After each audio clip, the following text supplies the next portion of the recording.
Hello, Virgo. This is going to be your weekly tarot and oracle forecast. If it's meant for you, it's meant for you. We're going to take a look at the energies for the upcoming week, break it down, and let you know how to navigate.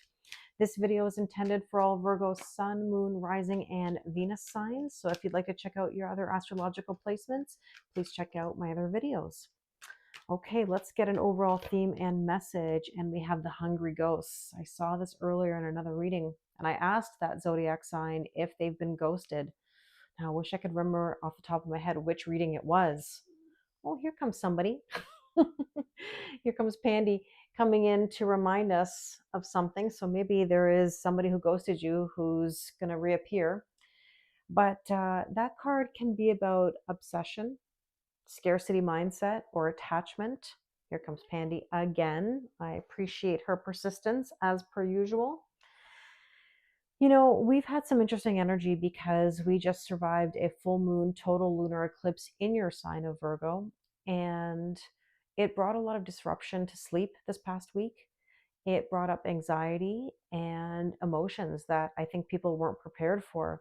We are going to be having a new moon solar eclipse in about 2 weeks, and that will be in Aries. That'll be a whole other video, but understand that this time is all about expect the unexpected and making some massive changes. Now, right after that full moon, we started Mercury retrograde. And so for the next while, you're going to have to pay attention to your thoughts, your feelings, your words, and your actions because Virgo, you're ruled by Mercury. That full moon was ruled by Mercury, and now we have Mercury retrograde. So you're going to notice that there could be some miscommunications, can't get your words out, technological glitches, breakdowns, and even people popping up from the past. Okay. And maybe even people that have ghosted you or you've had a bit of a tough time with, or maybe even had an obsessive type of connection.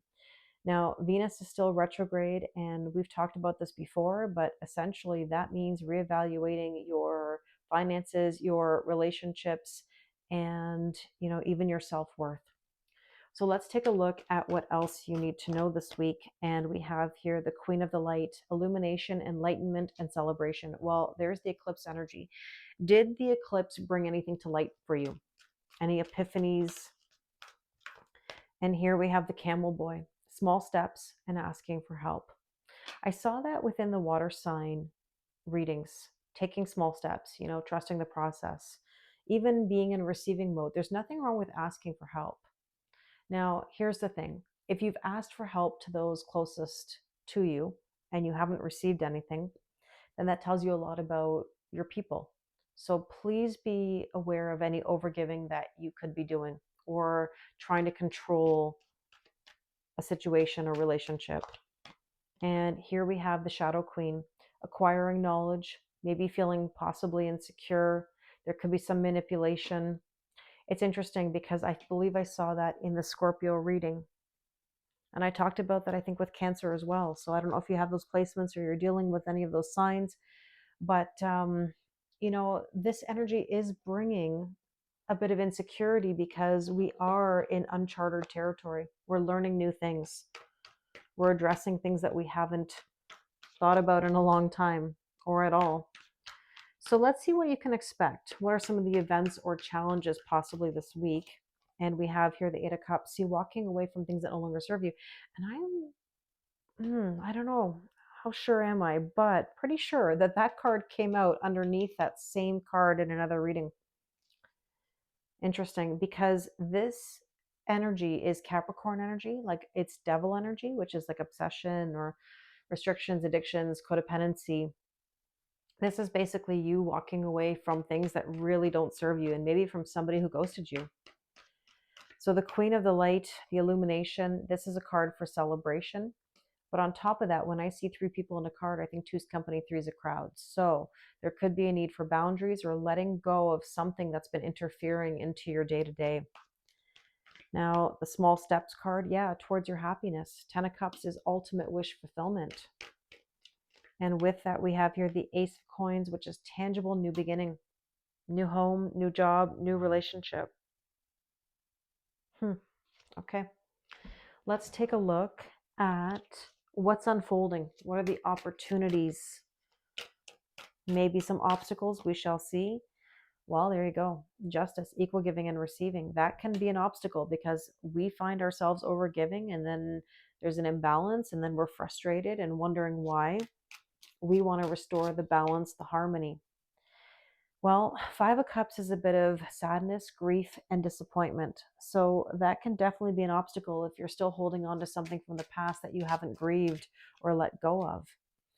The King of Cups is all about being in tune with your emotions. Now, I did see that with Taurus, and it's important to feel the emotions you need to feel, like feel it to heal it. Like if you are disappointed, if you are grieving, don't ignore that, you know, let it run its course.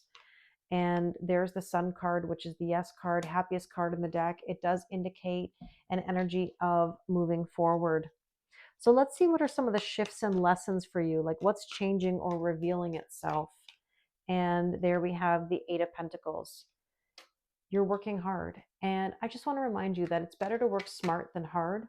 However, you're doing the work. Remember that sometimes less is more. And there's the Empress, Venus energy, birthing a whole new cycle, being in your feminine energy and leaning back, valuing yourself. And there's the Justice card again. I mean, the universe is, like I said, what I said. You're getting strong Libra energy also in this reading. So again, I don't know if you have any Libra placements, but there's this need to have balance in your life. And there's the Lovers. I have seen this card, I don't know how many times now. Probably the last 3 readings that I've done. You know, I saw this, I think, with Taurus. I saw this in some water sign readings as well. Deep soul connection. Wow. Okay. You may have a decision in love. Let's take a look at what's headed your way. What's coming. This is the After Tarot, and I love this because these give us sort of our current energies, and then this deck looks at what's next. Justice. I said what I said, what I said. Justice, equal giving and receiving. Balance, harmony, union, strength, finding your strength and your courage to push forward. I like that.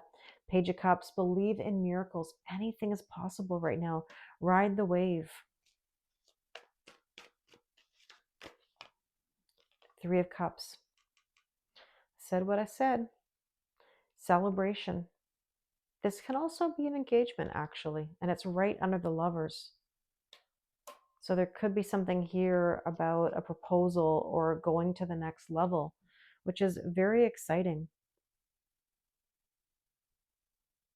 You know, it's interesting. I'm just thinking about the major arcana that have come through, you know, that justice energy very strongly. You know, there's the, is that the sun? That was the Sun card? Yeah. The Sun card. So justice, sun, actually, you know, that Leo energy, strength, double Leo here. Justice, strength, Lovers. Wow. Okay. Let's take a look at the Power of Surrender cards. What do you need to surrender or surrender to?